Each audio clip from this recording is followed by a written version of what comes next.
This is the Dreyer Drive podcast, a podcast all about siblings and the people, places, and pop culture that raised us. I'm Ryan, and my co-host Jacqueline, my younger sister, will be here in just a second. But first, in this episode, we are going to spend the bulk of the episode talking about our beloved elementary school, Southwood Park Public School. And while it sounds like we are getting nicher and nicher, I promise you this episode is for anybody that wants to spend time reminiscing about the hallways of their elementary schools. But before we get into that topic, I'm going to spend a little bit of time talking about my outrageous attempt at designing a house with photos to prove it on DreyerDrive.com.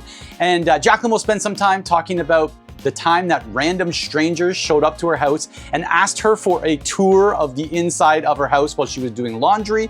And then, of course, we'll wrap up this episode the same way we wrap up every single episode on the Dreyer Drive podcast, with an unhinged text message from a family member. And this week's unhinged text message comes from our younger brother while he was trapped in an elevator.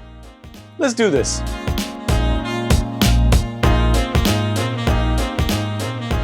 Up until this point, the most time-consuming thing for the podcast is actually editing out all of the gaps, because there's all these little half-second silences through everything as we try to find our thoughts or switch between things or there's always these gaps. And so it ends up taking an hour and a half to go through the entire episode, maybe even sometimes 2 hours to go through the entire episode. And I'm just cutting these little slices out to speed up the episode, to bring it a little bit closer together and just make it sound a little bit smoother. Mm-hmm. And even I tried paying somebody else to do it one time. Yes, I remember.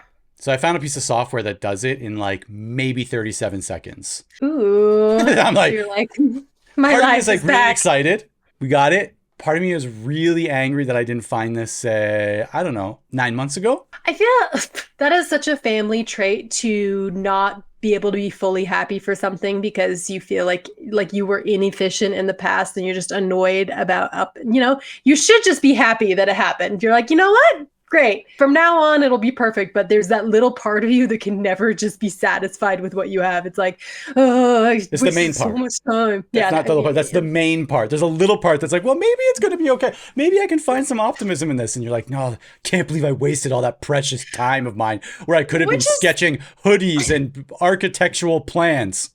Which is interesting because I think you would consider yourself an optimist, correct? For everything and everyone else. For everything that's not mine and for everybody that's not me. Got it. Okay. Then but I think it's self-loathing. Yeah, pretty much. I think if I had to categorize, I think it would definitely be an optimist. I try to find the good in the situations. I try to see the way out. I like to be we can do it. No, if we just try a little bit harder, we could definitely do this. I'm that guy. I'm very much I think I'm always there's got to be a way out of this. I'm a fixer, big time fixer, which is really annoying for some people when they don't necessarily want a solution when they're talking to me. And I'm already notebook out ready. I'm okay, so if you move this to this and here, and it's I didn't want that. I actually just wanted you to listen. I'm no, I can fix this. I can fix this for you.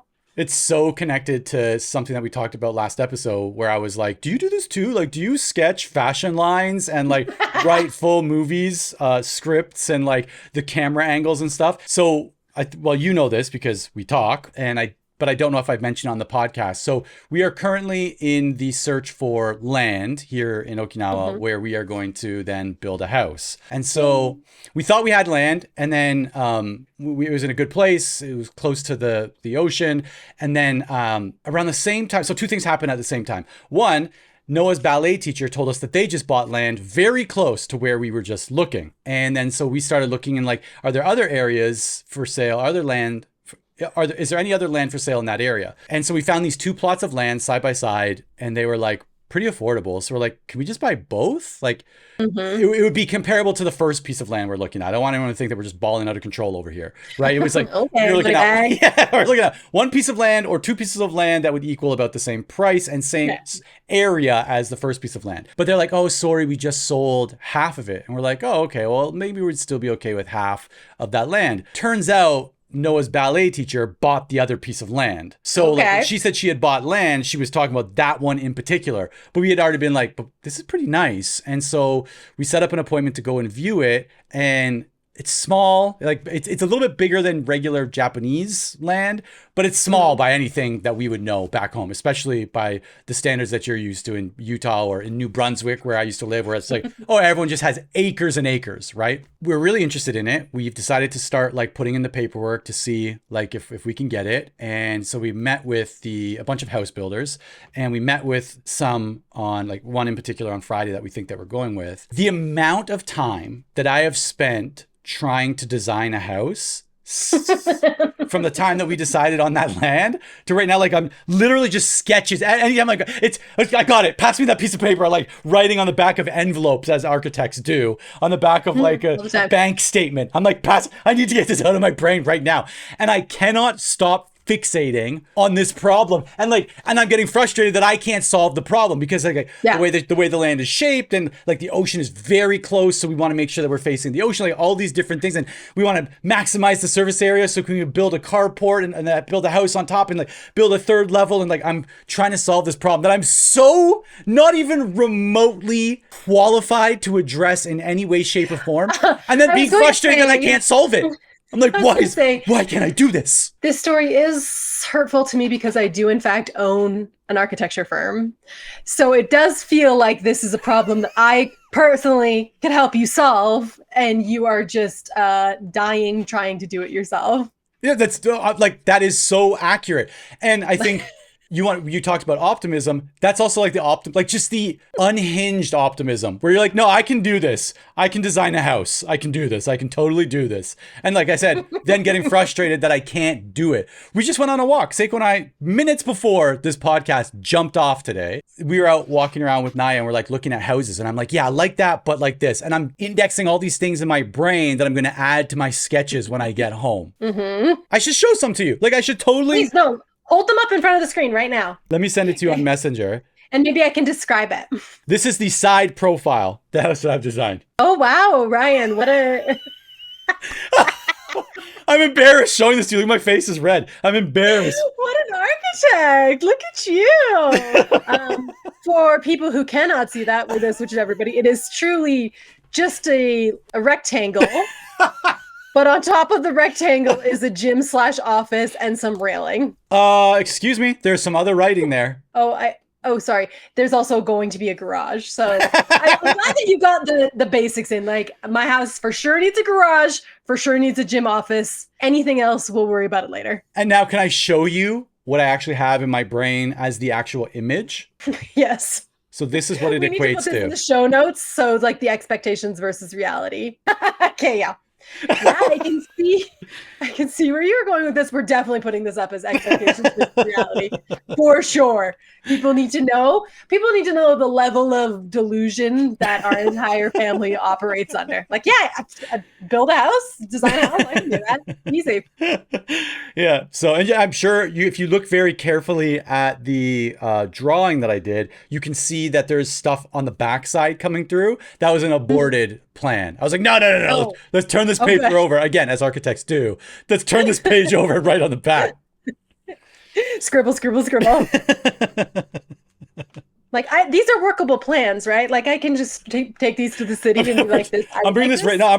We have a meeting with the architect this Thursday. I'm just walking in with this. Not the actual picture. Not the picture of the completed house that I've also included. So this is my vision. I don't know if this is something that you can execute. It's just a lot of really complicated angles. It's a rectangle. Yeah. And just like the complete undermining of the work and effort and training that has gone in, the years of experience. And like, when I'm just like, I can do this. Noah, pass me one of your Crayola markers. I need to draw this house plan on the back of this bank statement. It's like, because Justin is the architect, obviously I'm not the architect in the situation here, but when he's like, comes home real tired from work, and I was like, you just clicked your mouse button for 8 hours while you're tired. Anybody can do that. You need to talk to Ryan. He's doing this by hand. He's going old school. Is he using a ruler? No, he is not. Only one fat Crayola marker. So yeah, so that's what we've been up to. We've been up to the last couple weeks since last time that we chatted. We've been looking at properties, driving around, stepping on properties that we don't own, like walking up, like looking around, like how far can we see the ocean from here? And and then just driving around looking at houses, again, to fuel my inspiration for these sketches. I don't know. I assume this is only common in Utah. We built our house, and throughout the building process, people would want to come and just walk through while we were working on it. And without any, it's not like they were letting us know, I'm a realtor and I want to bring a client by, or any, people would just be walking by and be like, hey, can we come in your house? Sometimes they would just walk in. But just trespassing. And I remember one time the house was finished. We were living in the house. We had a knock at the door. And it was a couple, and they were like, we've always just wanted to see the inside of this house. Do you mind if we walk through real quick? And I'm looking around, there's literally pounds of laundry on the kitchen floor. I was in the thick of 2 little kids at the time. And because I don't know how to say no to people, I was like, sure. And these 2 strangers just wandered through my house and judged it. I'm sure it has lots of notes. They're taking photos. Yeah, I think that's definitely a Utah thing. Anywhere else, they would be arrested. But when I was living in New Brunswick and I was doing the full renovation on the house out there before we moved in, because we took probably 2 months before we moved in from the time that we bought it, so I could renovate most of the house. There was a time where I was down in the basement and I was waiting on a floor delivery. So I was, not the whole floor, I was waiting for the flooring delivery. So I was waiting for the truck to pull up, and I'm downstairs and I'm messing around getting some stuff ready, and I could smell cigarette smoke. And I was like, oh, they must be here, and they must just be smoking a butt in the driveway before they come in and do this delivery. It's coming in the house. Maybe I need to go and tell them hey, maybe smoke off the property. And I went went from the basement, I hit the stairwell or the stairs going up, and I turned left, and I saw someone's feet, eye level. And I was like, what the heck? I looked up, and the previous owner of the house was standing on the stairs just smoking a butt. And I'm like, excuse me, what are you doing? And she's like, I just wanted to see what you were doing in here. And I'm like, you can't do this. This is my house, and you sold this house to me. She's like, yeah, but I just wanted to see what renovations you're doing. I'm like, can you please step out of the house? First of all, you don't own this house anymore. Second of all, you were smoking in this house. Get out. What? This is not okay. And then she stepped maybe 2 yards out, and I was like, more. Get off the property, please. You're not, I know you used to own this house. If there's something that you need, let me know, but you can't just show up and walk into the house. This is not okay. This is trespassing. And so anyway, she left. Fast forward, I don't know how long we were in that house. Not even 2 years, I don't think, before we sold it. So we're getting ready to sell it. And wouldn't you know it, her daughter showed up one day, and she's like, hey, can I take a tour of the house? And I'm like, no. She's like, yeah, but you're selling it, right? I'm like, yes. And she's like, well, can I tour it then? I was like, you're not even gonna own it in a couple months. I'm like, that's not the point. No, you cannot come in the house. I still live here. Yeah. She's like, no, but just come on. I grew up in this house. I'm like, yeah, it's totally different now. She's like, yeah, I know. That's why I want to see it. I'm like, what? Which one is it? Anyway, I didn't let her in. I was like, if you're really serious about this, get a real estate agent and come to one of the viewing. Come to a viewing, and you're fine. And she's like, wait, don't put it on the market. I'll get the cash and I'll pay for this. I'm like, okay. And I was like, you know what? Talk to a real estate agent. But just the fact that their family would just show up. And when I was tearing down the garage, some other guy showed up. He's like, I spent a lot of time in this house. I'm like, where did you come from? One time we were having work done on the house, and we were having this my great room has this giant fireplace. It's the center of my entire house is this massive fireplace. And Justin has this thing where he invites contractors to the house and then leaves me in charge of them. And when they say, does this look good? I say yes, because I just want the contractor out of my house as soon as possible. And then Justin will come home and be like, why did you let them do this? Let them do it. I have no idea what they asked me about. This fireplace is facing outside. But here's another one, right? And there's often a language barrier. And the man who was doing our fireplace, he was Nicaraguan, and massive language barrier. We could only talk a little bit, but he practically lived in my house for 2 weeks. That's how long it took, because he was placing each rock and he was taking great care. The entire 2 weeks, he called me Miss Vicky. I don't know where he got the idea that my name was Miss Vicky, but he'd want me to come down and check on it all the time. He'd say, Miss Vicky, Miss Vicky. And then I'd come down and I'd be like, looks great. I don't know what it's supposed to look like. And right at the end, when it was just about finished, he called Miss Vicky, come down. I came down and I said, it looks beautiful. I said, these rocks, because it's a stone. I was like, the rocks are amazing. And he looked at me dead in the eye. He said, I'm going to do some accent work again. Sorry. Sorry, everybody. Please don't. He says, no, east the rocks, east the man. And true. I can't deny it. I honestly loved that guy. If he wanted to stay on for another couple of months, I would have let him. You want to just keep living rent free in our house? I would also let that happen. I'll find some more things you can stick stone to, whatever you want. The dog walks by covered in stone. Your kids, Mom, I can't see. I woke up. My head is so heavy. Oh, you put stones on your eyes. Do you sometimes like fantasize about going through Dreyer Drive, that house, and see what it's like knocking on the door and being like, hi, I used to live here, like your friend? Yes, but not for the reason that I think that you are thinking, because we just told you a story that was in the same vein. I don't want to go in to be like, can I just look around? Because I really don't care. But can I tell you all the stories? Right? It's really what, for me, is what it is. Like, sit down. You're going to need to sit down. Yeah, you need to sit down. But let me tell you about the things that happen in this house. Like, that's why I would want to do that. And I just don't. Can I just go around and chisel through the paint and show you all the paint that is underneath your beautiful living room wall? Then I will leave and you will hire an exorcist that will come in and banish all the evil spirits from this house that you've now purchased, which I'm guessing now, that house was sold the second time since Mom and Dad moved out. I'm guessing that new family is in there. I went by, I think I told you this, but I went by when we were there for Christmas. I was like, I need to run to the grocery store. There's a grocery store, a football throw distance away from the Airbnb that we were staying in, but I drove 30 minutes away to go in the snow. It was like a snowstorm to go and look at. I just want to see. Yeah, I did. It's all it was. I just wanted to see and 100%, if there was somebody standing in the driveway, I would have got out of the car and talked to them. For real? Yeah, 100%. I was mentally, I was practicing lines while I was driving there. Like, how can I start up the Hello, how are you? When you're a kid. Realized? Yeah, like when you're a kid, remember Mom and Dad used to make us practice phoning friends? Yep. Hello, Mrs. So-and-so. May I please speak to friend's name? That we would practice that, right? And that's what I was doing on the drive down. I was like, oh, hello, is this, do you live here now? You said something about hiring an exorcist, and I was like, wait, did we ever think that Dreyer Drive was haunted? I was really wanting to come up with an edgy graffiti tag name. Okay. It does track. How edgy can I be with this? And I'm literally going through the dictionary. And I'm not looking for blatant... where all the edgiest people start. Yeah, I opened up the Oxford. 1 moment, please. Let me get my dictionary. I am an edgy man.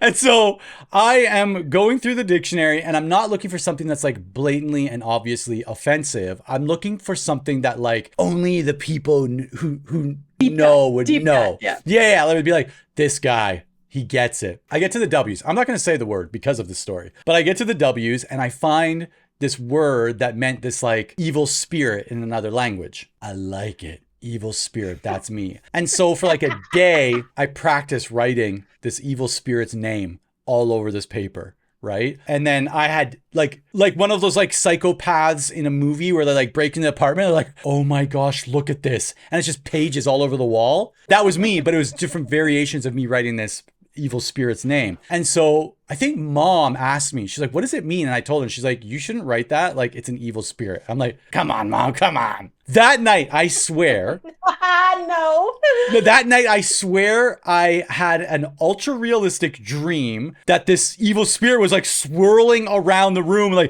blowing the papers off the wall and tormenting me to the point where the next morning I woke up and I took all the paper. I'm like, I should never have written the evil spirit. I balled it all up, went outside. I may have even burned it because I'm like, this needs to get away from this house immediately. So that's my story of. So I want to know what the word is. This house is evil spirit free. So, there's a movie called it. There's a movie title that is the same thing, I believe. I believe it's called The W Word. Okay, well, I'm gonna figure this out. Crispies, everybody's gonna try, and we're gonna try and guess what it is. And then you're gonna go into the bathroom, turn the lights off, and in the mirror, you're gonna say it 10 times. 3 times. Homework. Yeah, say it 3 times. So I was just gonna say, Mom was really funny about things spirits and ghosts and things like that. Like we were 0%, 0.000% allowed to play with Ouija boards.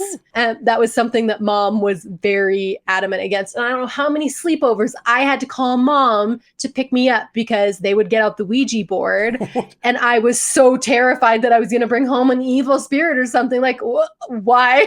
What kind of sleepovers were you going to? Aside from like Ryan? sleepovers in the 90s. Like, I guess that's part of it. But like sleepovers in the 90s where you would just go to someone's house. You had zero parental supervision whatsoever. And it would just be like 10 girls in a basement. Ouija boards came out. An appropriate movie playing in the background. And yeah, Carrie was playing in the background. We're playing Ouija boards. Girls used to freeze each other's bras. I don't know if you were aware of this tradition. Is the first I'm going to surprise you with this one. You know, no? If you were the first person to fall asleep, you would get your bra put in the freezer so that when you woke up in the morning, it would be really cold. And that was like, woo! I was allowed to stay for that part, but I couldn't stay for the Ouija board. But this board where this piece moves and points to different letters. And like Bloody Mary, no, that's not okay. Any of those things were not okay in our house. I'm okay with that. I'm okay with look, I had to run him with an evil spirit. So hey. As you know what? I'm making that a rule in my house. When Noah gets home today, I'm going to be like, Noah, if you ever go to a sleepover and they pull out this board with letters and this little thing that slides across it, I need you to call me. I, to this day, have never used a Ouija board, and I kind of feel like I want to. I don't even think I've ever seen one. Like I've seen it in like in movies, like in movies, but like in front of me, like no, I've never. Would if someone showed up to a party that you were at as a grown adult man, they're like, let's get out the Ouija board. Would you participate? I would call mom. Can you pick me up? Ryan, you live on a different continent. You are 16 to 20 hours of flights away from us. So that are probably going to get canceled and yeah. the whole thing. Wow, I did not think that's where today was going to go, but here we are. Yeah. Well, has anything else occurred over the last 2 or 3? I don't remember the last time we talked because I think we are a week out because last week I simply forgot that we had a podcast. Period. And I'll pretend that doesn't hurt. I'll text you 3 minutes beforehand being like, so I don't have anything prepared because I forgot about this whole thing that we've been doing for the past year. I sat here and practiced lines. I turn on the camera and I practice some material for an hour. Good. You're going to be so much better than me this time. But I do have something prepared today and I'm actually really excited about. Let's get our question out of the way first. Actually, I was thinking about our names. Has mom and dad and when were you like our names? No, this is something I think about all the time because I am extremely judgmental about people's names. Just everybody should know that your name, your children's name, your grandparents' names, I will be very judgmental about it. I'm even quite judgmental about the 5 of us and how our names flow together because I think I have some notes for mom and dad. But did mom and dad ever tell you like the backstory, why your name is Ryan, anything like that? Why your middle name is what it is? So we're just fully putting my government name. That's the purpose. You don't have to use your middle. You can make one up, but yeah, sure. Go ahead. So the only part that I remember is I think that mom wanted my first name to be my first name. So she wanted Ryan. Dad wanted my middle name to be my first name. Okay. And I guess they went back and forth. I guess there was a little bit of an argument of some sort or a little bit of debate over, and I believe that it was after somebody, but I don't know who and I don't remember at all. But then at the end of the day, mom, I guess, won and my first name was Ryan and dad's choice for first name was my middle name. And so you have 2 daughters. Yeah. What was your process in naming them? So for Noah, it was to choose a name first and foremost that can be pronounced easily on both sides of the family. So I think if you've listened to this podcast before and you know any bit of the story, but so Seiko, my wife, is Japanese. Her family's clear, like they're Japanese. They are from Japan. None of them speak English except for Seiko. And so we wanted something that like, okay, there's no like changing of the name. Like, for example, in Japanese, there's no distinction between R and L. They just all sound like L's. And so like, I didn't want someone with a name that on one side, they're pronouncing it with an R and spelling with an R. And on the other side, it sounds like an L and sometimes it's an R and sometimes like, I just didn't want that confusion. And it just had to be pronounced very easily. So Noah, that was the first thing, was pronounceable by both sides of the family. Second was like not an ultra cute name. And so like I practiced, no joke. We've established that I like to like run these crazy situations in my brain where I'm like, I wonder, where like she's entering a boardroom or entering. That's what yes, 100%. Like, I've done that. like That's how I named my kid. Walking onto a stage, accepting and an award. introducing themselves. Yeah. And so we went with Noah for that reason, because it sounded a little bit stronger. There were Japanese females, like N-O-A it's a female's name in Japan. So it's like, okay, so it checks that. Yeah, we're probably going to run into some issues in the future where people are like, Noah, how old is he? And that happens all the time. If I'm on the phone to a doctor, I'm like, I need an appointment for Noah. They're like, yeah, how old is he? I'm like, well, that's actually a she. But anyways, I was okay with that. And the spelling doesn't have the H. So like, whatever, we're okay with that. Naya, actually, her name wasn't going to be Naya. It was going to be something else the entire time. It was going to be Mio. Okay. And like the whole time we're like, yeah, Mio's like, it's a cute name. It's a good like little sister name. It flows well. Like Noah and Mio like sounds like a dynamic duo of some sort, comedy duo or like singers or whatever. And then there was just like randomly one day we were driving home and Seiko, we were just going through lists and lists and lists of names. And Seiko was like, Naya? And I was like, wait, say it again. How is it spelled? Is it N-A-Y-A or is it N-A-I-A? And she's like, N-A-I-A. I'm like, that's amazing. Like, say it again. And she's like, Naya. I'm like, oh, that's so awesome. And then so like we practiced, like, no joke, I practiced yelling at the kids. I'm like, Noah, Naya. I'm like, oh, so easy. There's no. You're like, I love yelling at them. This sounds There's great. no cognitive load. It's such an easy switch from Noah to Naya, right? Like Noah, Naya, right? So easy.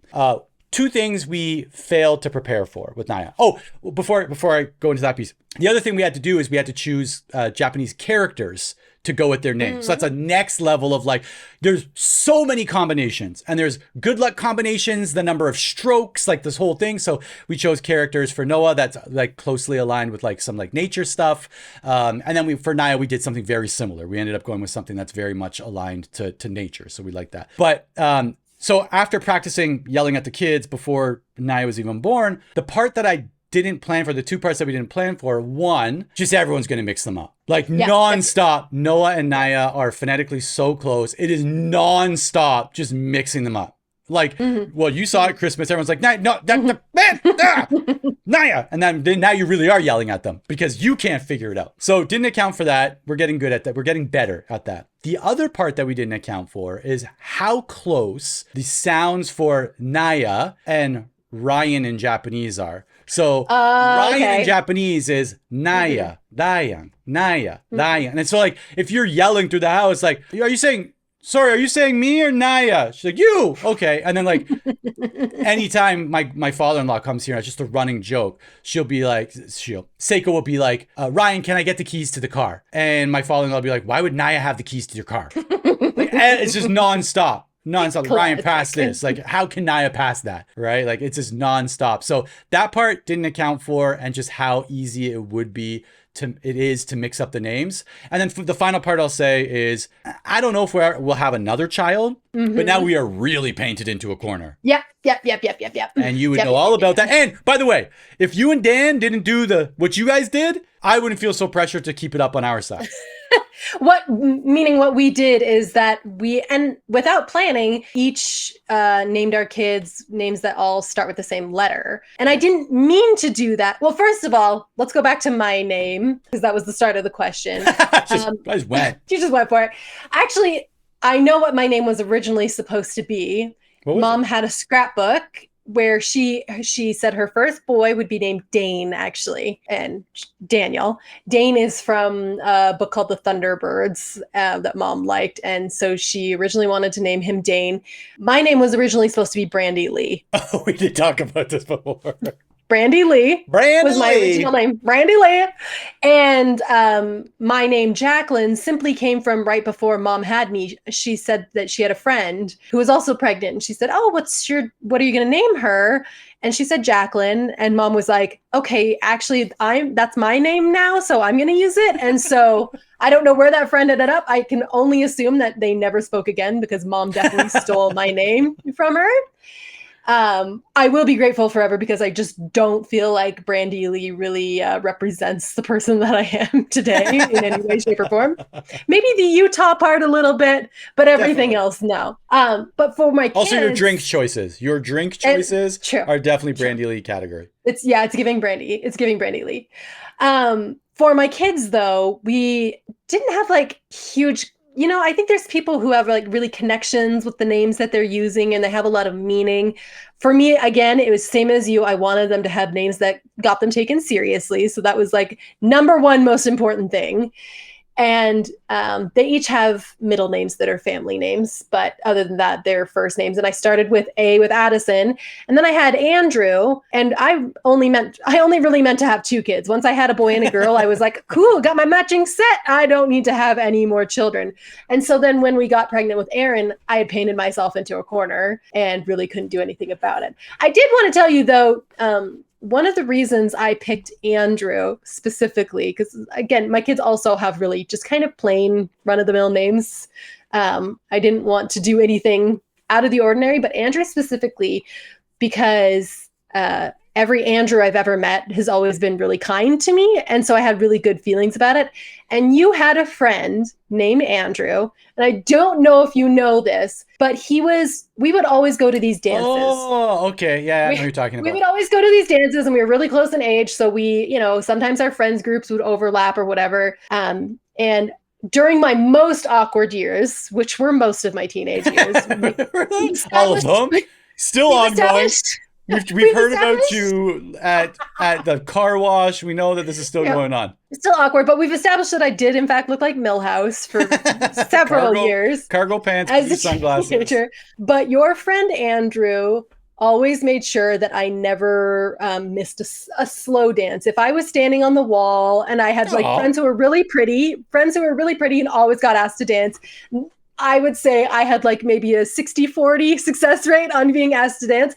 But Andrew always asked me to dance. And I always remembered what a relief that was as a teenager to be at. And he was a cool guy too. He was one of your friends. Like he didn't have to do that, but he was just really nice. Should I dial him up? Should I call him right now? Should I call him right now on a FaceTime call and be like, yo, my sister named her son after you, dog? Literally named my kid after, just because I was like, you know what? I'm going to have an Andrew, and that Andrew is going to be the meanest person I've ever met. He's the meanest person. So it did not carry through. That's what I was hoping for. It was like, every Andrew I've met has been kind and respectful and really caring. And then I had Andrew, my son, who is the meanest person I've ever met. Maybe because he hasn't come across a blue sunglass wearing yellow vinyl sweater, cargo pants girl who's not being asked by others to dance. Maybe with that's a mushroom cut. Yeah, I had a mushroom cut. Well, it's just that we've established that we really play to niches, and maybe that's the niche for Andrews. It's like any other time they're just absolutely not that person. But that slow song comes on, that first few chords from Celine Dion song comes on, and they just scan the room for a Milhouse. And they're like, that's the one, that sad looking Milhouse standing up against the wall. And now I'll be nice. I will take pity on her and hope that they name their children after me in the future. Yeah. So Andrew from my teenage years, if you're listening, which I can only assume you are, just know that I think you're a really good dude. I had no idea. I had never heard that. Yeah, it's not something I really tell a ton of people because it sounds unhinged. Other Andrew. It truly is. I'm using truly for this one because it is warranted. It truly is. It's just like I'm going through names and I hear that name and I was like, oh, that name gives me like good feelings. I feel good about that one. Positive associations. Too often you hear a name and you're like, ooh, I knew that a kid by that name and I hated him so much, which is most names. Yeah. Mine is usually like, that I know someone who went to jail with that name. No, that one too. I know someone who went to jail with that name. We got to stay away from that. Yeah. Anyway. Okay, those are the questions for today. Let's jump to the topic that we have in the title of this episode, so people tune in specifically to hear about this one. I'm really excited about this one. Okay. But I have some preamble first before I can introduce it.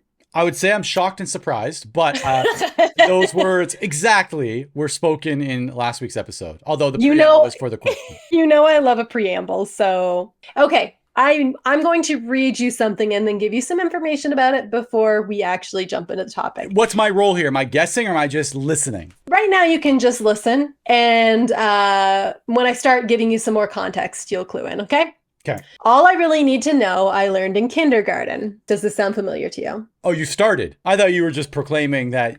I'm just kidding. Does that sound familiar to you at all? Sure, like maybe I've heard it before, but okay. Not in the context of this podcast.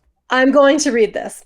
All I really need to know about how to live and what to do and how to be, I learned in kindergarten. Wisdom was not at the top of the graduate school mountain, but there in the sandpile at school. These are the things I learned. Share everything. Play fair. Don't hit people. Put things back where you found them. Clean up your own mess. Don't take things that aren't yours.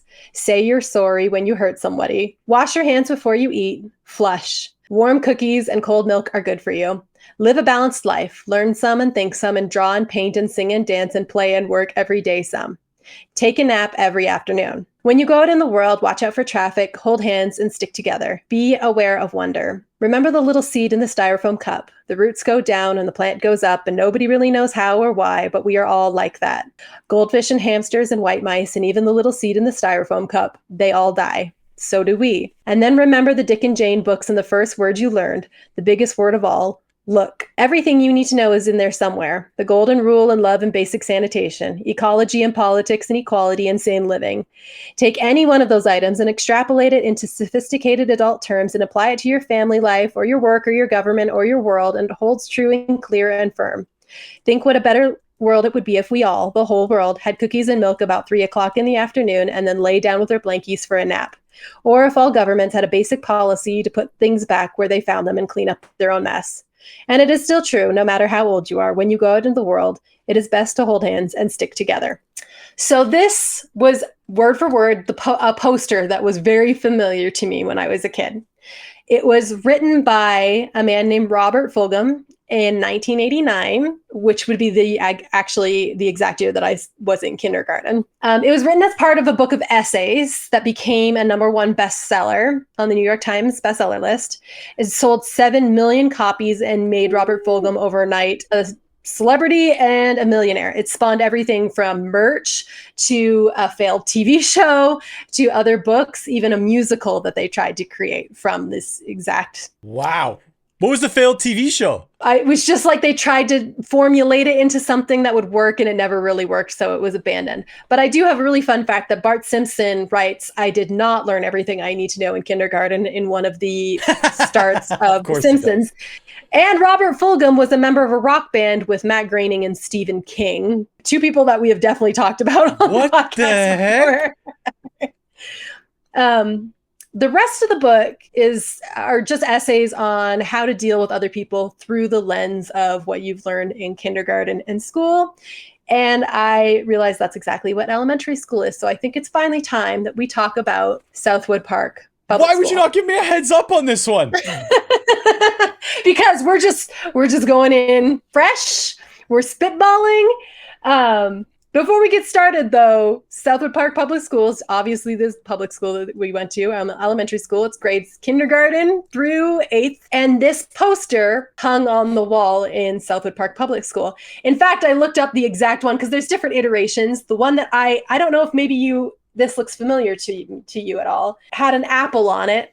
Oh, I don't know if you can see that. Had an apple on it. Sure. And had the kind of like different fonts for each of the ideas. And it hung on the walls in Southwood Park for many, many years. So it just got me thinking about how elementary school specifically sets the foundation for how we learn to treat people for the rest of our lives, whether we like it or not.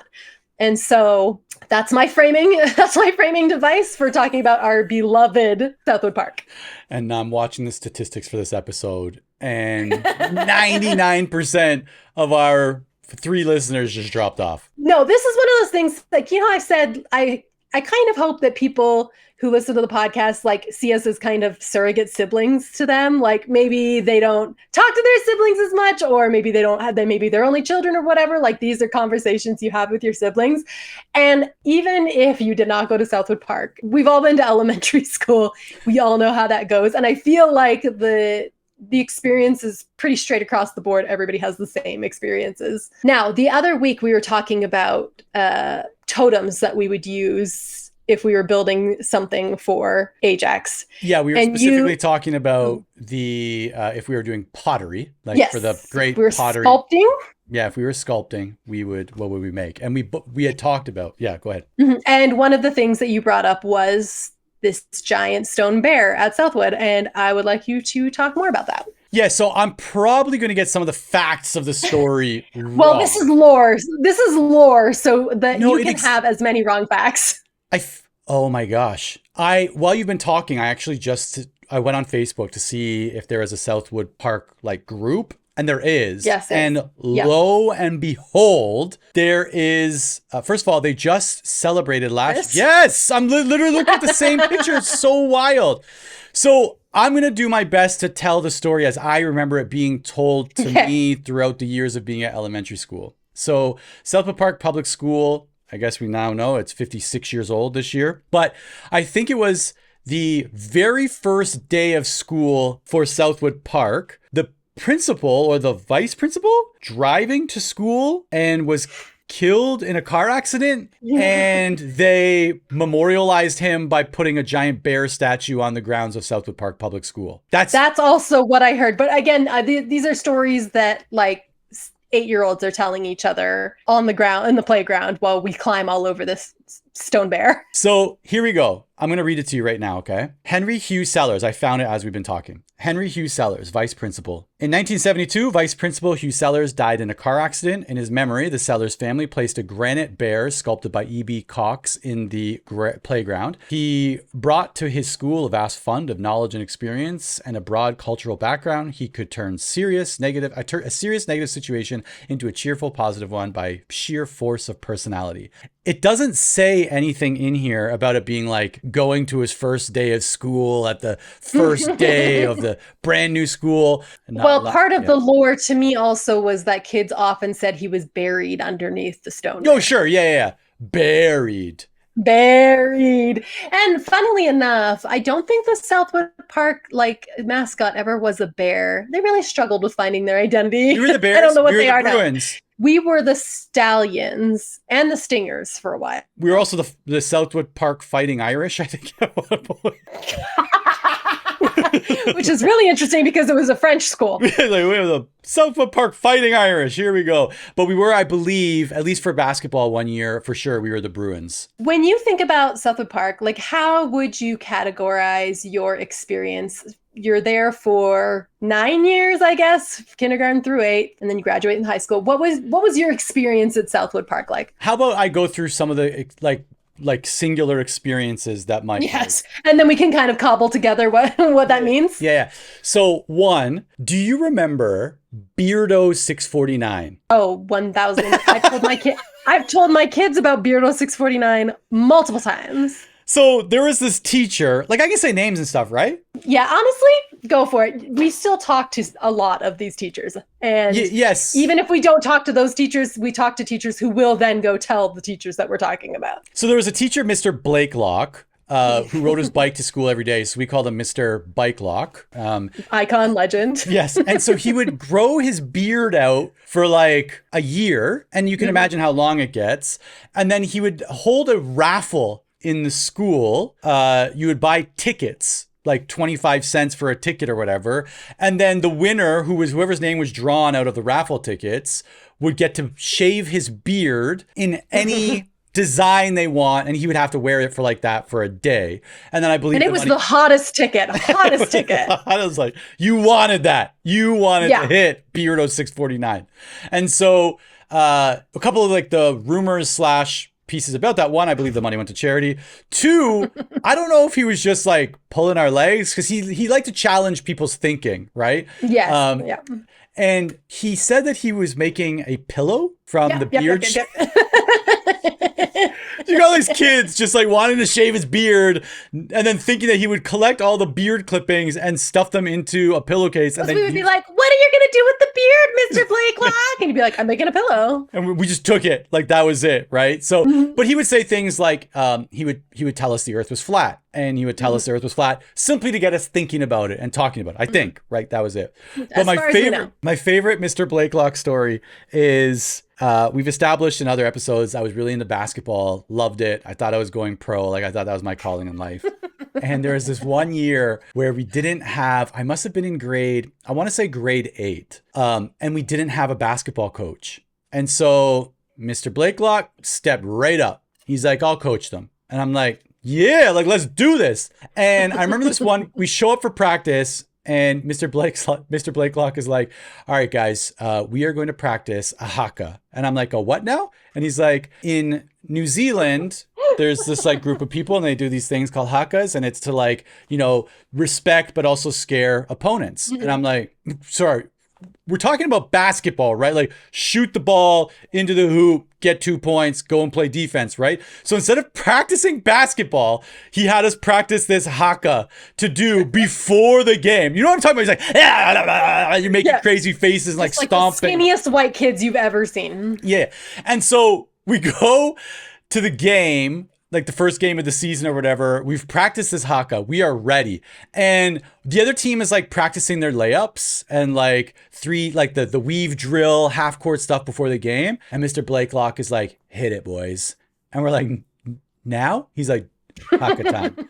And so we like look at them down the court. They're not paying attention to us at all. And then we start going, hey, and I'm not making fun of Haka at all. Like I'm 13 years old. You were bad at, yes, you were bad at it. It was my first time on a big stage. And they're looking at us like, what are these guys doing? Like, what is this? And we're like, all right, we've seen the Disney movies. We know that the spirit is within us to win this game. I don't even think we scored a basket. Like we got smashed so bad by the other team. And we spent all of our time. You want us to do the Haka? We've got you. You want us to score a point?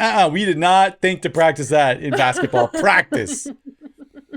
What an angel Mr. Blakelock was. Yeah. So that's like something that jumps out. Like I'm just going through these like scattered memories. Also, I don't know if they would have had this for you when you were in the older years of elementary school. And just for a reminder, like most schools in Canada, like we usually go elementary school, high school, there's no middle school in between there.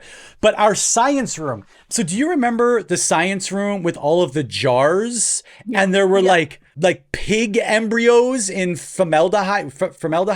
You said it with a funny. Again, playing the middle. I don't know if it's an A or an ER. Formaldehyde. So, but like, there were these like brains and embryos and like just weird things in jars all around the science room, which I'm sure now is highly illegal. But at the time, the only thing you ever really did in that class was like learn how to use a Bunsen burner. Like if that, we weren't doing anything else. If that, because like our grades, no need for that. Yeah, and like let's get like our grades 7 and 8, like they would have been using the Bunsen burners to light joints in the classroom. Because like we had, remember, like there was like a divide that happens like a year after my age, where like the kids just got like good, but above us it was like there were random police searches of lockers when we were 13 years old because you just didn't know who had what, and there were knives and drugs and magazines. And like the kids looked it too. I remember walking down the halls of Southwood as a younger kid, and they would also always put each graduating class on a giant picture down the hall so you could see everybody. And like up until just about your age, like those kids looked like they were like headed to the mines. They looked so just came from them. Like literally, yes, they looked so old. They looked like they had just worked a 10-hour shift on the assembly line. And when I became that age, I couldn't believe, like, I'm like, I don't feel like that. Like, do I look like that? And I think it was just, yeah, it's like you said, like, definitely Daniel's age, like that age group, they looked old. They were old looking kids. Yeah, they had like full beards. They were definitely aged. Were you part of Southwood Park's gifted program? So I tested, this will surprise many listeners. I'm the listener. This will surprise the listener to hear that I actually believe that I did. So I believe that I did test into the gifted program, but at that time they had opened up another school somewhat close by for the gifted kids. And I think mom said like, nah, like his friends are here. We'll just keep him here. This will definitely pave a brighter future for this kid. Did not. Like, you've heard me talk. You guys have heard me mispronounce things like salmonella and semolina. Like and last formaldehyde. Formaldehyde. I just, like, you've heard, like, just the amount of times I just haven't clued in to the main topic but so you know that's definitely gone away with age. But yeah, I'm pretty sure I did. I was also part of the Gauss math program where I was going to ask about where Gauss. we would go into like, this other classroom. Would be me and this one girl, and we would go into this Gauss math program. I also remember, so this is not going to be directly connected to your question, but the teacher of the Gauss math program when I was there, it was a teacher by the name of Mr. Butt. And that's his real name. Why am I still laughing at this? I am 41 years old. There was a tagline that Nike used for like a couple of years back in the 90s. And I can't remember if it was kick some butt or just kick butt. And they were banned at Southwood Park because we had a teacher named Mr. Butt. And we can't wear kick butt t-shirts because clearly we're going to go and kick the teacher. Well, I'm not a gifted person. So I always think it's funny that they put me in the gifted program. I think you can thank me for blazing. Thank you for that. I honestly think for children, I think we were kind of well-spoken and very, very overconfident. And I think it's sometimes the bar is so low. Let's be honest. Look, yes, the bar exactly. is so low when you're 9 years old. If you're like, hello, Mrs. Smith, can I please talk to Jason, please? And they're like, this kid is gifted. And that's exactly what happened, was because I talk to teachers a lot, and that's always been the way I am. Like, I'm more comfortable with teachers than anyone. So I did have to join the gifted program. And in my year for gifted program, we just went to the library and we had to play this video game for hours. And the video game was called Myst.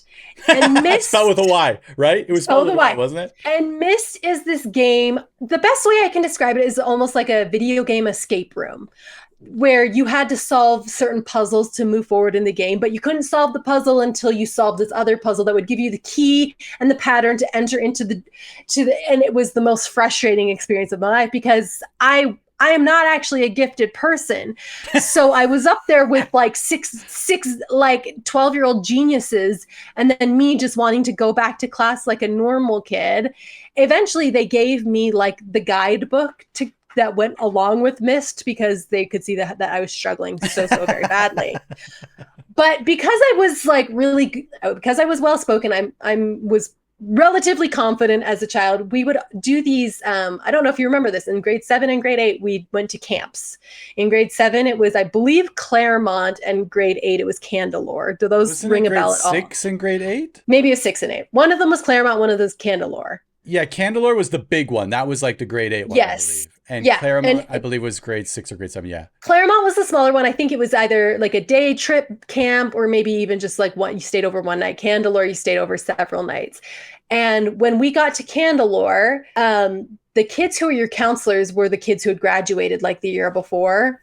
And so they would be 9th graders coming back from high school to be the counselors. And the year we went to Candelore, they didn't have enough counselors. Someone dropped out at the last minute. And so the teacher decided to slot me in as one of the counselors. And if you want to be reviled and hated by everybody in your class, go to camp. You were in there as a student. Yes, I went to Candelore. I was supposed to be there as a student. At the last minute, they were like, Jacqueline, can you be one of the counselors? And I didn't realize that everybody was going to hate my That is so nerdy. That is just the nerdiest. It's so nerdy. And not only that, no one respected me because I was in the same class as them. And I remember doing like, you do like the orientation, like, oh, get out your compass and we're going to like do a little, I would try to talk to them and everybody would just tell me to shut up because shut up, Millhouse. Literally shut up, Millhouse. And to this day, I'm just like, oh, cringe. Why did I say yes to that? Why did the teachers put me in that position? Yeah. You wanted nothing more than to please those teachers, and that backfired. That's really the problem. There were some teachers, we've said before, we were really close to a handful of teachers, and one teacher specifically, who I think we said her name on the podcast before, Miss Ross, our angel Miss Ross, who was just like the sweetest lady you've ever met. But I remember going to lunch with her and her other like teacher friends, and you know, pushing up your purple glasses, just be like, and let me tell you, did you guys hear about like imagine how cool I felt just rolling up to school after lunch break and all the other kids are playing on the field and I'm like, sorry, I was at DQ. I'm going to mainly cheese. Mad about it. I'm looking through, as you're talking, like looking at pictures of Southwood Park Public School and the flood of nostalgia of that little mini gym. Like it's not even like a full-size gym. So a couple things about that gym. One, I gave some pretty good speeches in that gym. Yes, we were both president. Class president. Like we were class president. Can you remember what your class? Wait, what was your what's the word for it when you had to be your election speech? What was your election speech? Because I actually remember mine. No idea, but I remember planting. I had a good friend at the time. His name was Stu, and Stu was like, "As soon as you're done, I'm gonna stand up and start clapping, and I'll get you a standing ovation, regardless of how it goes." I'm like, "True, like you are a friend," and. True to his word. When I finished, the second I finished, Stu like jumped up and he's like, "Yeah, woo!" And then everybody stood up. Everybody stood up. Poet Society. And they were the students. So there was a girl in particular that went before me and she was livid because she knew Stu and me were close, that he was doing it just because of that. So remember that from that gym. I don't remember what was spoken, but I do have a couple of other really good memories from that gym. One was, I believe I was in grade 8 and there were grade 8 or grade 6. Anyways, I was one of the later years of maybe grade 8. And there was a group of cool girls. And I think we've established throughout my life, I've never felt like a cool kid. I've always just been like a cool girl. Yeah, like a cool girl. I've always been like just outside. Like I just always been like never really fit clearly into it. So anyways, these girls, they were practicing, I believe, Mariah Carey Hero as their song. And they were the cool girls. So they were the cool girls. The way I can place what they look like, I can place what year this is, I can place everything. Hand over the ear, like the two fingers over the ear as if they're wearing like a monitor, and they're singing in the hallways and they're practicing nonstop. And so I was the MC for a talent show, and they were going to perform Hero on stage in front of all the students for the talent show. And I was going out there cracking really like corny grade 8 jokes. I think Dad helped me write them. And so I introduced them and I'm like, and the cool girls, and like they go out there and the reality of the situation hit them. And now their volume is really low. They said they didn't need a mic because there's like 4 of them, right? So there's a hero if you look inside your soul. And the teachers are looking at me like, bring the microphone out to them. All right, I got this. So walk out with the microphone, stamp it down in front of them, turn to walk away, and I didn't realize the cord was wrapped around my leg. And so like first step, I just yank it, right? Because I'm hustling out there. I'm hustling out there. I drop the microphone in front of them. I go to hustle back and I yank the microphone with me. It slams to the ground, of course, makes the biggest bang, loud noise as the microphone slams against that wood stage floor. The girls are devastated. They run off the stage, instantly crying, run off the stage. And we go to recess because it's like a full morning or full afternoon thing or whatever. So we go to recess. The girls are talking so much crap about me. Like, we can't believe Ryan, he did this, he ruined it. And they wanted them to go back up on stage. They weren't sure if they were going to go back on stage, but I think they eventually ended up going back up there. But of course, they were rattled. It wasn't the performance that they were hoping to give, and it was all 100% my fault. So that's my little MC at Southwood Park ruining Mariah Carey. To be fair, Mariah Carey's Hero is probably a little above their talent level. But... their octave range. When I ran for president, my whole skit, I did like a little skit to get people to vote for me. And I had 2 chairs. So we were on the stage and I put 2 chairs very far away from each other on opposite ends of the stage. And I put a toonie for people who are not Canadian. That is a $2 coin available in Canada. I put a toonie on each page. On each page? On each chair. On each chair there were toonies. So, and then I asked for volunteers. I purposely chose 2 boys. and brought them up on the stage and tied them together with this jumping rope, which is just like, is this the most elementary school thing ever? I tied them together with a jumping rope, and I told them, whoever gets the toonie, and I said, ready, set, go. And of course the boys ran in separate directions. The jumping rope was too short, so they were fighting, and finally one person got to it or whatever, but it took a while. And then I had my plants for my next trick. I had plants. I had plants in the audience who were girls, of course. And I was like, let's see if the girls can do any better, and brought them up, did the whole thing, toonies on the chairs, tied them together and said, whoever gets the toonie can keep it. And they calmly together held hands and went to one chair, picked up the toonie, and then went to the other chair and picked up the toonie.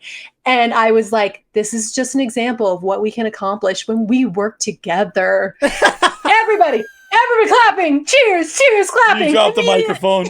Stu runs in. He graduated 2 years before, but he's there to support. They're like, I don't even think we need an election. Let's just give it to her. It was so a landslide. You won by a landslide.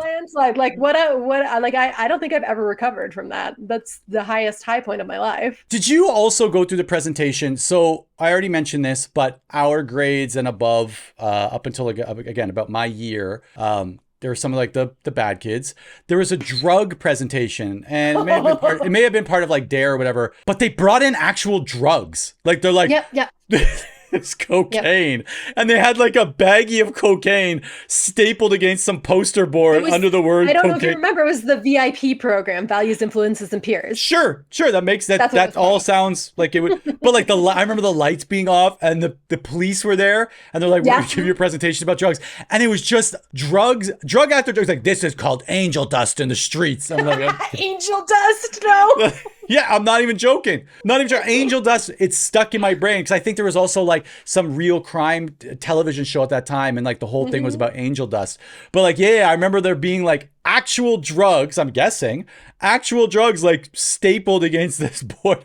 And I'm pretty sure someone from our grade stole it. No, I'm pretty sure someone from our grade stole one of the baggies of drugs. Like I'm not even joking. So I remember he's that. Had a hard life. There was also a year where they brought in these wild animals. And one was this like 20-foot snake. Like, I'm no exaggeration. It took like 12 kids holding the snake. But then one was also, I swear, like a bobcat. And they brought it in on a leash. I swear they brought in like an actual, like a cougar or something. And they're like, this is a cougar. I'm like, is this? So I remember being actually terrified. And I think they invited kids up to pet it. Like, what? I would almost guarantee people went up to pet it. In grade 5, we had to take like the Southwood version of sex ed, right? And these poor 5th grade teachers having to be like, all right, 11-year-olds, let's like teach you everything your parents have never said to you before. I've been so terrified to talk to you about. And I remember we were going to have this course, and also they were going to show the movie The Miracle of Life. And I don't know if people who have not seen The Miracle of Life, it shows a woman giving birth completely. There's nothing is pixelated. It is start to finish a woman giving birth. And for some reason, Mom decided that she was going to write this like very, very strong letter to my teacher and also like the school board about how she didn't think that it was necessary for me to take sex ed because she would teach it to me. Like I already knew everything, which first of all, I did not, but that I already knew everything. So I shouldn't have to take the course. Whatever. She sent the letter in. And the grade 5 teacher read the letter to the entire class as like an example of like, this is what a good parent does. A good parent does their own sex ed at home. And so every time before sex ed class, I was excused to go sit in the library. So it was just like, it never stopped. It was always embarrassing because not only had they read this letter. They read the letter each time. They're like, just to remind everybody. Jacqueline's talking about sex with her mom every day. She doesn't have to be here. And then they would just excuse me from class. And I wanted to die every time it happened. This has nothing to do with Southwood, but the other night, Aaron, my 8-year-old, came to me and he's not interested as much about like how babies are made or anything like that. He always asks me, how do you not have a baby? Like, how do you prevent? Which is so odd to me, like why that's his biggest concern. I think he's truly like, I never want to have kids. But he'll always ask me like, how does a mom and dad not have a baby? How do you prevent a pregnancy? And he's asked me so many times. And I can only say like, well, there's an operation and blah, blah, blah. So last night I have this book, this science book that with really in-depth drawings. And I was like, look, kid, we're going to do this and we're going to do it now. We're never going to speak of it again. And I went through the entire thing. And in this book that I got, it's supposed to teach them in a scientific way. And at the very beginning of the book, it says, this is a science book. And scientists never say ew or gross. Scientists only say, that's interesting. And so if while you're reading the book, you feel like you want to say gross, just look at your parent and say, that's very interesting. And so as you read the book and you're showing them every picture, like every process, Aaron's just like, that's really interesting. Oh, wow, that's interesting. So interesting.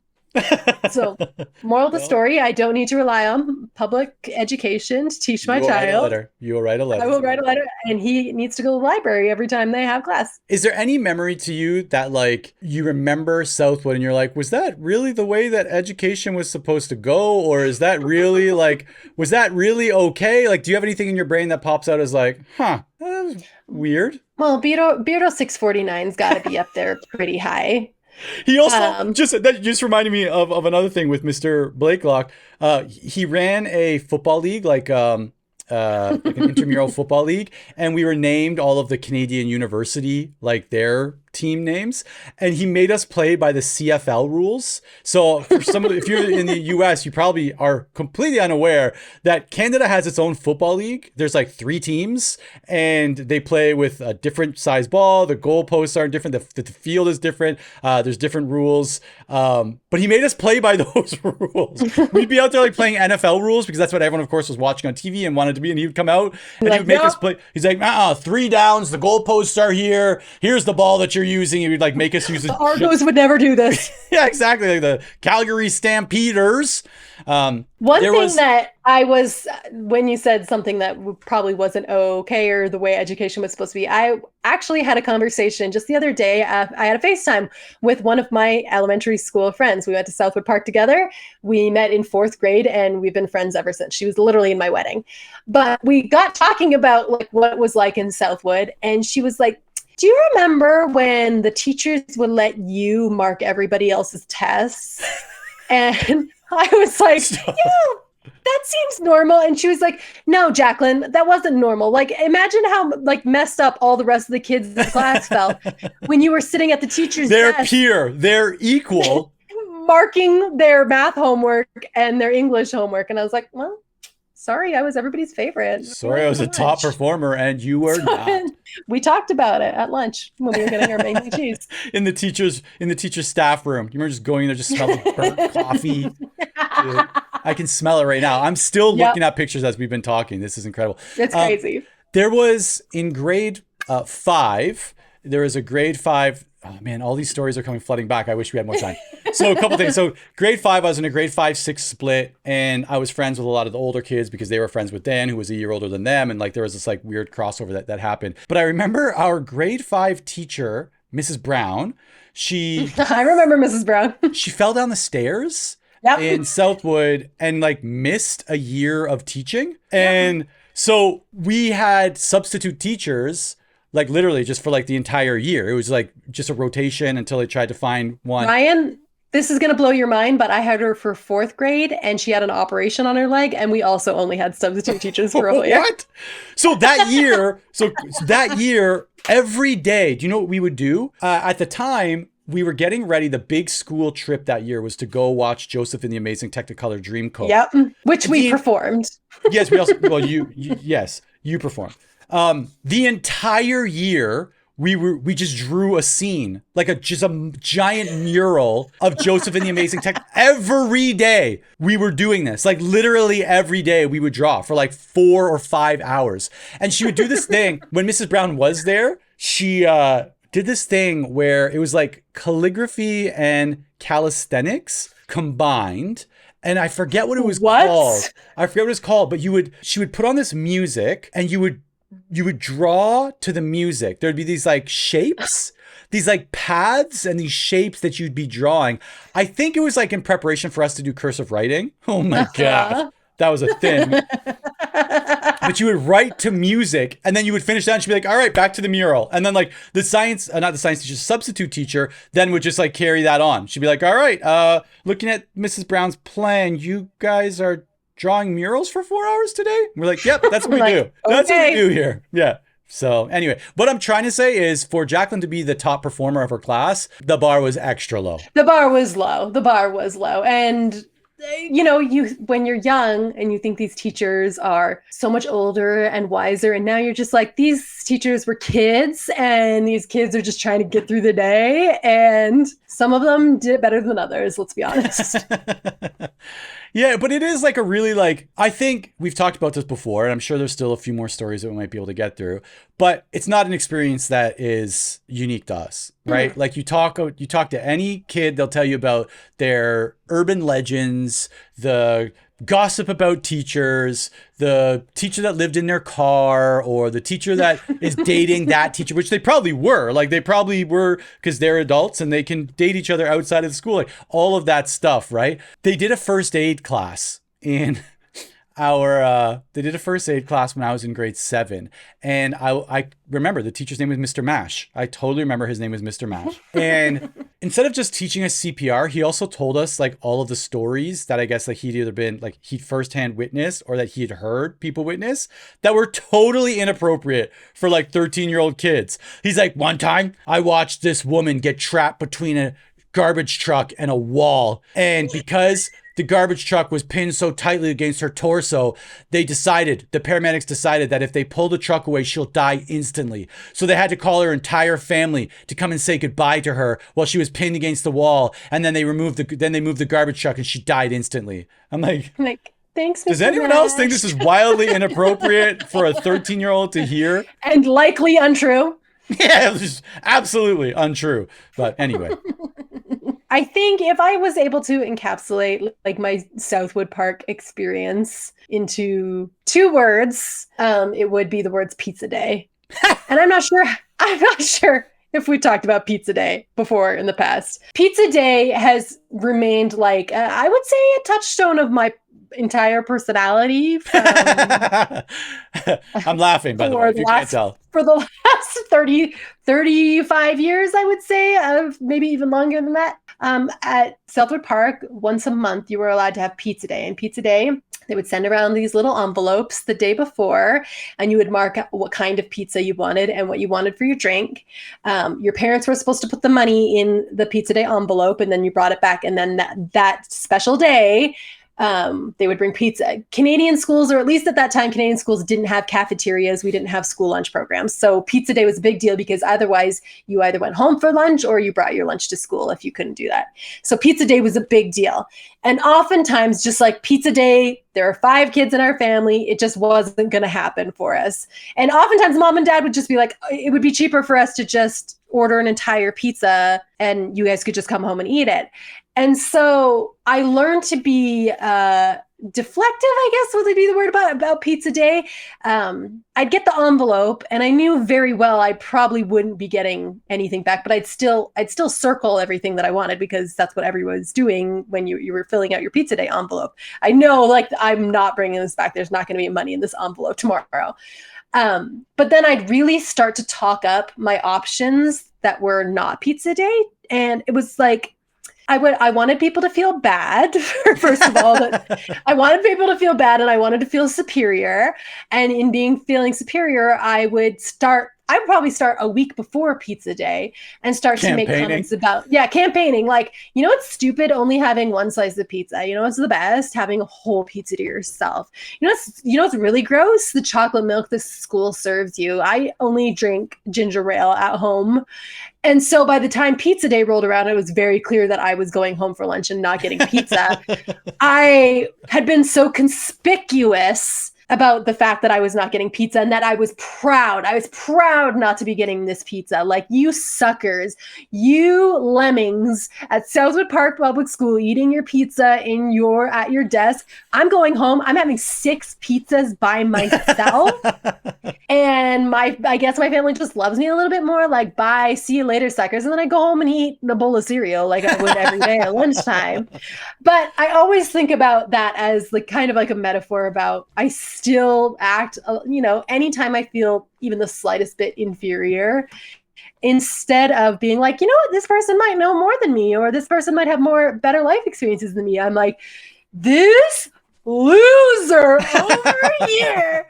And I deflect, I campaign, and I'm still very good at it to this day. And I'd like to thank Southwood Park for making Pizza Day a thing, because it taught me how to be a thriving human being with zero psychological problems whatsoever. Well, the best part is, I said there's a divide probably the year after me where that, like, Pizza Day for us, it would be like, maybe I would start like that, but then my buddies would be like, yeah, we can't afford that, so I'm going home. Yeah, we're broke, we can't afford that. I'm like, must be nice. All right, cool. So like we would leave for Pizza Day when it's like, all right, if you're not staying for Pizza Day, you can get up and go. And like, I swear, half the class would get up and go. Like I'd see me and all of my friends would stand up, right? Or a group of them at least. Caesars. Yeah, or go to Little Caesars. Yeah, like at least a group of us. Hey, get some free Krispies. Which still, they may have been called Crunchies, but Krispies because for either way, but fine. Yeah, or you would go out to you would leave the classroom, get out into like the playground area, and you'd see a bunch of friends already from another class or whatever that were also going home for Pizza Day, because it was just like expected that you are going home for Pizza Day because of whatever you got. I just think if I was gonna say like what I learned at Southwood probably is like a real just like drink your own Kool-Aid mentality. Like, yeah, I'll fake it till I make it. Yeah, I mark other people's essays. Yeah, I get to be the camp counselor for kids my own age. Like, even though I think I was probably mocked pretty badly for those things, like I liked feeling special. I liked feeling superior. And so that's kind of what I did after I was president. Then we were both valedictorian. We told our beautiful animal stories for our valedictorian speeches.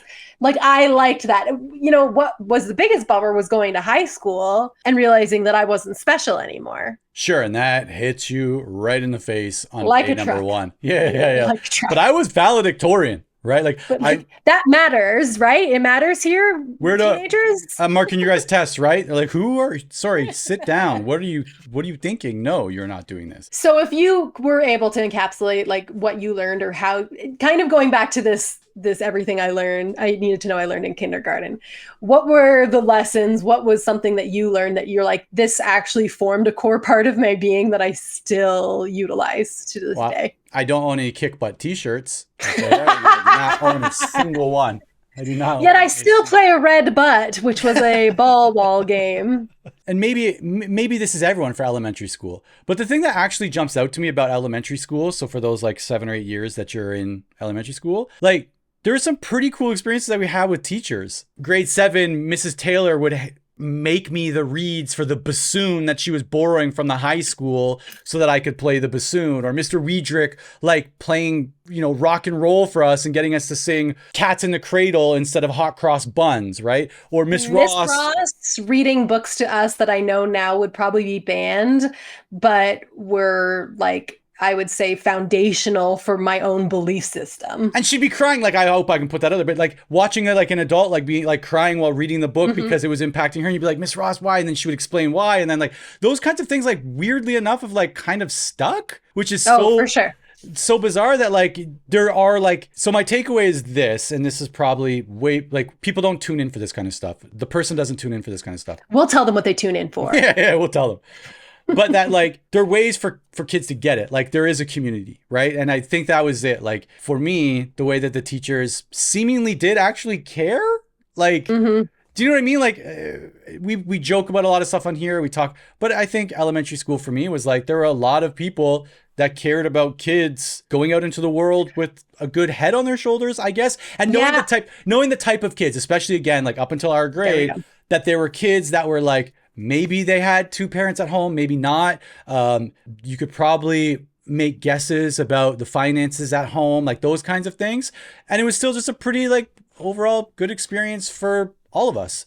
So that's like all of the funny stories and Beardo 649, Flat Earth, Haka is at a basketball game, like all of that stuff aside, like I think it was like a pretty fun little community experience. Yeah, I think to this day, I think public school and public education is extremely important, mostly because I love the idea of so many people from just a real spectrum of backgrounds, including the teachers coming in and, like you said, being part of the community. We were from a widely blue-collar neighborhood, and the teachers were likely as blue-collar as we were too. And so, knowing that everybody was kind of on the same team at that elementary school, and you graduate, you go into high school, everybody kind of disperses into it, but you could tell, like, one thing about Southwood Park, it was a good school. You know what I mean? You could tell which kids were from Southwood Park. When you went to Exeter, they had an ankle bracelet. They had an ankle monitor on. They had an ankle monitor on, and they're like, all right, you're definitely from Southwood.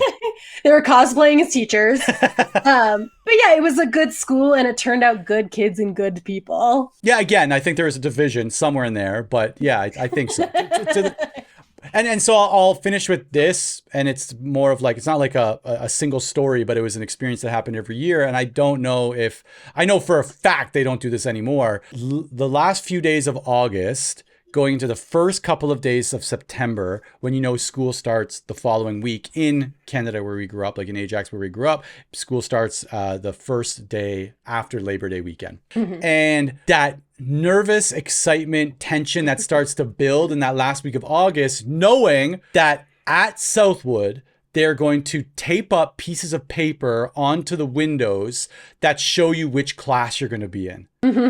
And you going out onto the street, walking to the school and seeing like other friends and other people, and you like gathering around the window, like running your hand down a list of names. Gosh, I forgot about this. To see which class you're going to be in for the following year, and then either being like excited or disappointed, seeing if your friends are in the same class, like that whole like end of summer like encapsulment, if that's even a word, like that single memory like encapsulates what it was like going to Southwood Park in Ajax in the late 80s, early 90s. Like we walk into school, like which class am I going to be in? Like, oh, here we go. It's a high I think you'll be chasing for the rest of your life. There's nothing that will compare ever. Yeah, that and winning Beardo 649. That too. Or like a raffle, like a bake sale raffle. I won a raffle once. It was like the best the amount of jelly beans? Did you guess the right amount of jelly beans? I got an entire mason jar of jelly beans. I carried it home so carefully. Which Dad later painted in the design of a cow. Yeah, so it matched cow the rest pattern, of so it matched the rest of your room. Okay, well, I'm glad that Southwood is still alive and well to this day. Yeah, like I said, I'm on their Facebook page. It looks like there have been 0 renovations to the outside of the exterior of the building. It looks the exact same, but pictures of like... Does it still have the pink and purple? No, because their colors have changed. Pink and purple? No, their school colors have changed, so it's no longer pink and purple. They don't have those 2 little like half circles in those colors. But I think I even saw like a snow day announcement, which is like a ton of emotion was just drummed up. The gym has not been extended at all. That little wooden pull-up bar on the side of the stage is still there as of... What is it for? Pull-ups, which no elementary school kid can do, by the way. No, of course not. Did you want to share with the class what role you played in the school play? I was the wizard in The Wizard of Oz. I feel like that says everything. It tells you everything. I was in the change room with a microphone because they couldn't see me. I was supposed to be like behind the scenes. And I think the only reason I was the wizard because it was the only non-singing role. And I was like, I do not want to sing at all. Like I would just be too embarrassed. That's what they did with me later. But I was also a munchkin. Always in Ryan's shadow. Riding my coattails. Try coattails. This is it. Gifted. I was in the gifted program. All right. I think we've established that.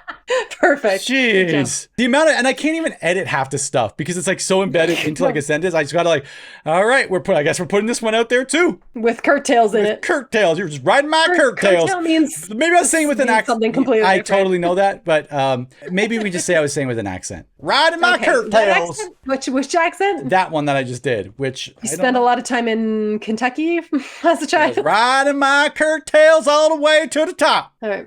Well, nothing but love for Southwood Park. Southwood Park, I'm coming back for you. I'm going to go back there one day. If people want to message us or email us with like their best elementary school story, I would love Please. Yes, please, because I know there's so many things. If I could have prepared for this one, this is the downfall of this format. I know. Didn't once happen in kindergarten that you went to the bathroom in your pants and then the teacher put your... That was Daryl. He wanted to play at the sand table, and he was too excited to play at the sand table that he didn't go to the bathroom. He crapped his pants. He cried. I told the teacher. He went in, and he came back to continue playing because the teacher gave him his crappy underwear, into his Ziploc bag. He's like, don't worry, I'm just put it in a Ziploc bag. I can still play with you. I'm like, thanks, bro. I don't need you here.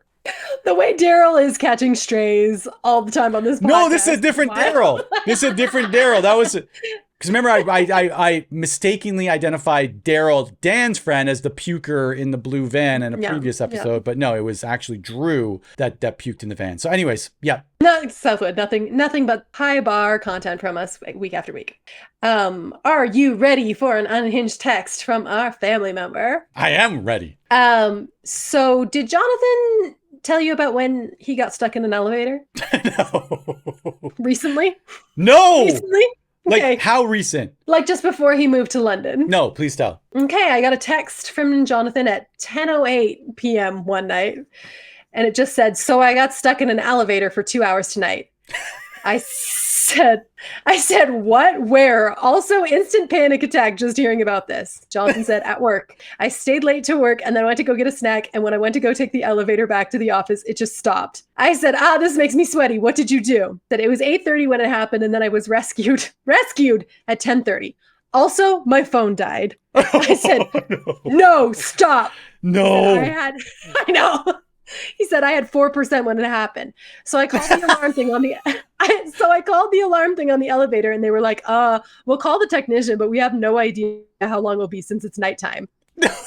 I said, what did you do to stay calm and pass the time? And this is the most Jonathan thing ever. He said, I learned 1 to 10 in Braille by looking at the buttons of the elevator. It was so boring. And I said, you would learn another language. He said, if my phone wasn't dead, it legit would have been relaxing. I also fully laid on the ground because I read that if an elevator falls, that is the safest position. And then I realized that I'm an almost 40-year-old just laying on the ground of an elevator, and that was weird on a Wednesday.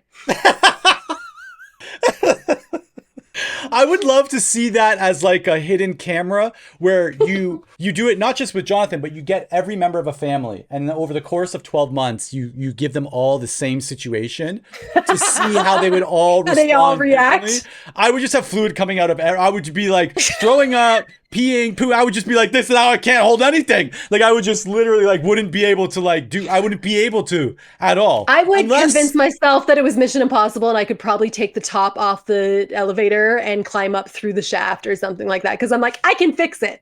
Well, that's what I was going to say. Unless there was somebody else in there with me. If there was somebody else in there with me, I would be the hero. Last Southwood Park story. Okay, because it's totally just drummed this up for me. Southwood Park, grade 7. In grade 8, there's this kid named Dwayne. He's a friend of mine because I play basketball. He's a big man in grade 8. He's remember like Dwayne. 6 foot something. He's dunking in grade 8, just to put that in perspective. And it was winter. There's all these kids playing on the ice, and he was kicking their feet from underneath them, right? So he would slide his foot really fast to hit their feet. They would go flying. They land on the ice, and he was just doing this to everyone, just kind of bullying them. And they come and get me. The grade 7 kids come and get me. They're like, yo, Ryan, you're friends with Dwayne. He's doing this. Like, you got to go tell him to stop. I'm like, Dwayne's doing that? Yo, I'll move out of the way. Let me go talk to this guy. So I go step on the same ice patch as Dwayne because I'm now the rescuer. All right? You guys, I've got this. I will solve this for everybody. All right? I'm like, yo, Dwayne, what are you doing, man? Don't do this. And he looked at me, and there was this like look in his face like, and now I got to do this to you too. I was like, Dwayne, what? And I didn't even get a chance. He turbo kicked my feet. I flipped up, smacked my head on the ice, and now I'm like, okay, well, I can't. No, I stood back up. Like, I'm like, yo, what do you? He just did it again. I stood up, did it again, stood up, did it again. He must have done it 12 times. And then I eventually, because they came to me to save them. And Dwayne just... This is my role now. I have to do this.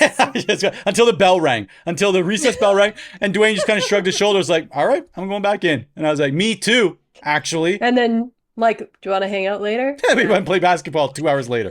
So, anyway. So yes, unless there was someone else in the elevator that I had to like keep it cool for, I would lose my mind. Daniel would just punch a hole in the panel with all the numbers on it. Or sell the emergency person a car. He'd be like, talk to me about the car. As long as they're like, oh, sorry, we'll be there, but this car isn't going very fast. And he's like, you know what? Car would go fast. The one I sell you. How would Dallin react? Pictures. He would take pictures. He would turn it into a party. Just selfies. He would tape lights to make it look like it was more atmospheric than it actually. There was better. Stuck in an elevator. LOL. Live stream it. Yeah. So anyway, thank you for bringing this topic of Southwood Park. I was not expecting those stories in the dusty corners of my brain to come out of you. Yeah. I'll need a nap after this one. I do need you. I'm going to give you a heads up for the next one because I do need you to prepare for it. We are going to go into Saturday the 14th. Oh, okay. I need to figure out how I can make that happen. I know. Awesome. We need to figure out how to watch it. I need to rent a VCR. The internet that we can find to do this with, but we are going to find it. It might not be the best quality, but we are going to watch Saturday the 14th and discuss. Can't wait. All right. Well, thank you to everyone who made it this far. I feel sorry for you for making it this far. And also shout out. Thank you, Southwood Park, and all those lovely teachers that made that a place. Best teachers. We love you. Also, rest in peace, Bear. See you on Facebook. See you on. Okay. Yeah. All right. See ya.